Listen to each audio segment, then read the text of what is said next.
Hello everyone, welcome back to the sound of my voice and part 2 of this replay between NaaMa and NightEnd here on Metalopolis. Gonna go ahead and start up this game. Sitting on, in comes this Banshee. Banshee now fighting back, but the Banshee's gonna get taken down very easily. Quick cloak, but the Observer was right there. And NaaMa, relying on that cloak too much, didn't realize that there was an Observer. Now, obviously hurting. We're going to see, what, 4 barracks, 2 starports, and 2 factories. So NaaMa now macroing up to be a very, very large army as he's starting to saturate, or he's now saturating both, almost saturating both of these mineral lines over here. Should still be training up some SCVs. Yeah, still training up 1 or 2 SCVs at his natural expansion. There is one SCV making sure that NightEnd is not taking the high yield mineral expansion over, or the high ground expansion over there, as now a Colossus is trying to be trained up, well, finally being trained up as those pylons finished warping in. NightEnd was supply locked for just a moment.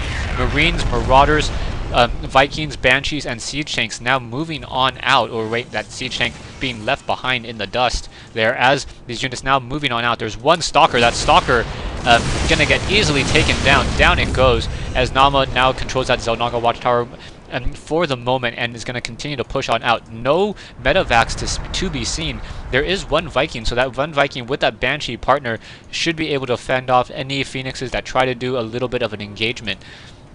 How will this all work out? No one really knows yet, and I don't know yet. Marines and Marauders army-wise, NaaMa sitting on a smaller army, but has a stronger... and NaaMa also has a...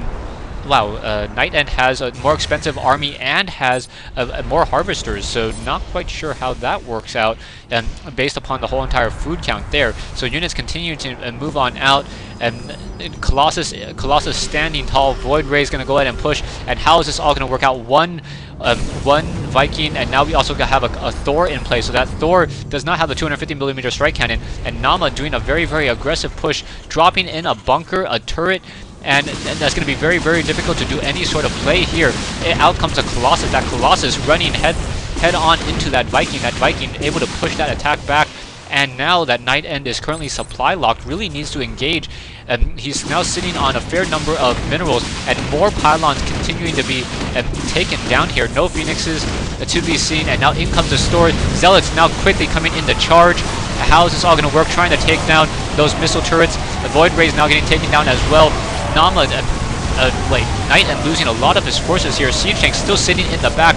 We still have Banshees still currently cloaked, able to deal so much damage here. Void Rays continuing to push, but these Banshees may be the end of this here. Those Banshees really causing NightEnd to lose a lot of his units. And now these Siege Tanks will be able to move on up without any real issue. Bunker now being salvaged there as these Banshees moving on and taking down the natural expansion over here. Colossus Stalkers now doing more of an engagement, trying to take down the Siege Tanks. Probes coming off the mineral line, all as a last-ditch effort to try to take down this army. The Marauders now being taken out. There is still one Viking in play, another Thor, more Marines coming in. There was one Observer, but with nothing to really take down these Banshees, is going to have a very difficult time, only running off of a 4-gate and unable to produce enough Stalkers in order to deal with that Banshee Viking harassment. So really nice timing coming in from NaaMa. NaaMa just kept it cool and was able to hold off that Void Ray attack with the Zealots and that Stalkers early on. I think that was NightEnd's best chance at winning the game when he had 2 Void Rays sitting over here, forcing the Marines to pull away from that front door, but getting that Siege Tank sieging it up perfectly, making it very difficult for the Stalkers and the Zealots to run up that ramp and then take it out. And then NaaMa was just able to macro up into a 4 racks or even a 5 racks, one without a tech lab or reactor, 2 starports and 3 factories to take it for the win. Also getting the Ghost Academy, but I don't think I even saw a single ghost throughout this whole entire game. No, the ghost would have been for later. Anyways, thanks for watching, thanks for listening. I hope you guys enjoyed this 1v1 replay between NaaMa and NightEnd here on Metalopolis.